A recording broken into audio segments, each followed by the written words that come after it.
Welcome to new TV Telugu. ఇప్పుడు Telangana top 10 చూద్దాం.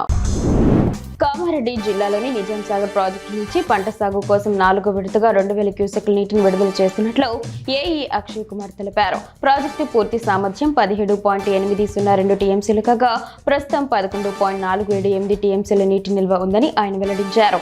ఈ నీటిని ఆయా పరిధిలోని రైతులు పంట సాగుకు సద్వినియోగం చేసుకోవాలని అధికారులు సూచించారు.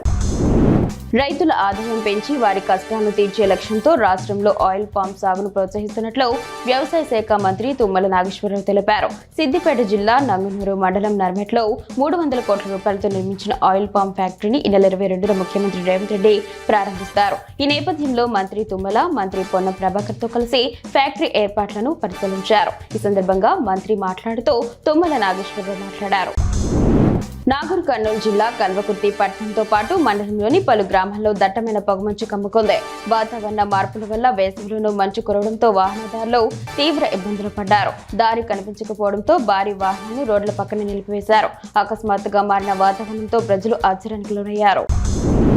గజ్వేల్ ప్రజ్ఞాపూర్ మున్సిపల్ పరిధిలో 99 రోజుల కార్యాచరణ కార్యక్రమంలో పాల్గొన్న మున్సిపల్ చైర్పర్సన్ గంగిశెట్టి చందన సంపూర్ణ పారిశుద్ధ్య సాధనకు అందరూ సహకరించాలని కోరారు. ప్రతి ఒక్కరూ తడి పొడి చెత్తను వేరు చేసి పారిశుద్ధ్య వాహనాలకు అందించాలని, ఇళ్లలో పేరుకుపోయిన ఎలక్ట్రానిక్ స్క్రాప్ ను వెంటనే తొలగించాలని ఆమె సూచించారు.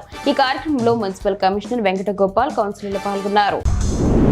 ఉప్పల్ క్రికెట్ స్టేడియంలో హెచ్సీఏ కోశాధికారి పదవి కోసం ఎన్నికలు జరుగుతున్నాయి. సెక్రటరీ పదవి ఏకగ్రీవం కాగా కోశాధికారి పదవికి హరినారాయణ, ఆగం రావు, బాబురావు, అనిల్ పోటీ పడుతున్నారు. ఈ ఎన్నికలో 174 మంది ఓటర్లు తమ ఓటు హక్కును వినియోగించుకోనున్నారు.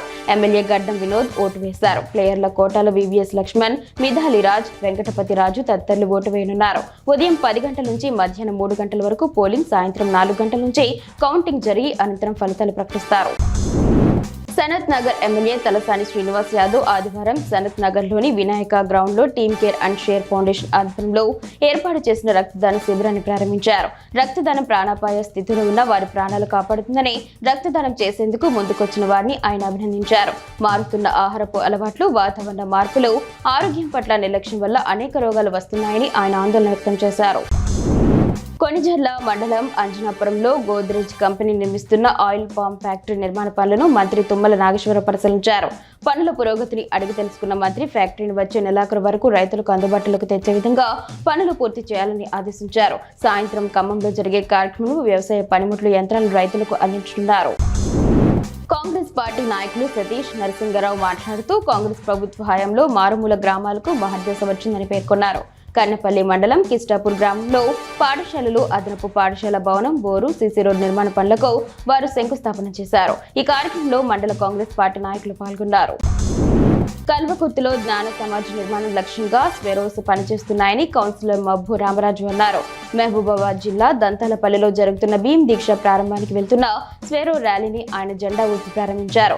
సీనియర్ స్వెరోలు దుబ్బా నాగేష్, బాలజంగయ్య మాట్లాడుతూ అక్షరాలను ఆయుధాలుగా చేసుకుని బహుజన బిడ్డల ఉన్నతి సాధించాలని supreme SWAERO doctor RS Praveen Kumar కృషి చేస్తున్నారని తెలిపారు. జ్ఞాన సముపార్జన కోసమే ఈ భీమ్ దీక్షలు అని రామరాజు పేర్కొన్నారు. పాల్వంచలోని శ్రీనివాసగిరిలో జరిగిన వెంకటేశ్వర స్వామివారి కళ్యాణ మహోత్సవంలో మంత్రి పొంగులేటి శ్రీనివాస్ రెడ్డి పాల్గొన్నారు. ఆయన కుటుంబ సమేతంగా ఆలయాన్ని దర్శించుకుని స్వామివారికి పట్టు వస్త్రాలను సమర్పించారు. ఆలయ అర్చకులు మంత్రికి ఘన స్వాగతం పలికారు.